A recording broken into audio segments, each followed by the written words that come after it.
Here in this part, we'll be analyzing how we can analyze crude oil inventory report with numbers. The actual analysis will be discussed here. How the logic is formed?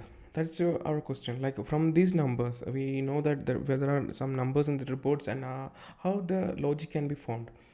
So let's just revive the classic theory of demand and supply in economics. If demand remaining the same and supply increases, the product price will be decreasing. If the demand remain the same and supply decreases, the product is not much available in the market. Obviously, the product price will be increasing. Keep this logic in your mind, so it will be easier to understand. Once the common factor is the demand is remaining the same, so we are basing our whole analysis on the demand, so we know what the demand number is, and we are getting the supply number in as second part. So we have a benchmark demand and we are some other number that coming is supply numbers, and we are comparing those two and arriving at if the price is increasing or the price is decreasing. When analyzing crude oil inventory report, we already have the forecast or demand crude oil inventory data with us before even the report is released. This means we have a benchmark from where we can analyze the upcoming crude oil inventory report, that is the supply data. So once the crude oil inventory report is released, we have the actual supply. Now this becomes a simple comparison of these numbers, as we already have what is the demand figure and we now have the supply figure. Now the easiest way is to in last slide apply the same logic we explained in the last slide. That means the demand, see the green block as demand and this line as supply line, and the logics are very simple. Demand remaining the same, if the supply is increased, supply of the product is increased, the price of the product decreases. And if demand remaining the same and if the supply is decreased, price of the product increases.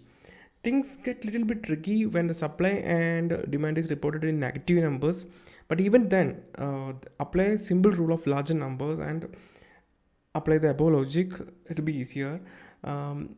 The best thing is we will try to explain it in an example, so this whole thing becomes very easy. So once again, demand remaining the same, if the supply is increased, price decreases. Demand remaining the same, if the supply is decreased, the price increases. This is the basic logic you have to keep it in your. Now let's look at a live example. Say we have focus data here, and we have crude oil inventory supply data here, and we have to find which is the largest number. That way we can go for what will be the market outlook. So what we are going to look here is who is dominating. Is it supply? Is it the supply number is dominating or the demand number is dominating?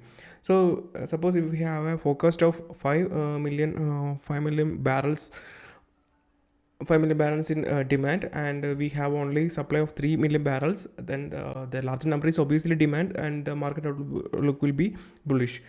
If the demand is 5 and the supply is 6, and here the supply will be greater, obviously the market outlook will be bearish. And if the demand is -2 and the supply is 3, it means that larger number is supply and it will be a bearish market. And when it comes to both negative numbers, you just have to look which one is the biggest number. In -2 and -3, the -2 is bigger than -3. That means the demand is bigger here, so it's the market outlook for the crude oil is bullish market. As you know, the whole idea of comparing these numbers is to get an outlook on the market. Thus, when we have an outlook on the market, we can place trades based on that logic, and that's the whole point of this analysis.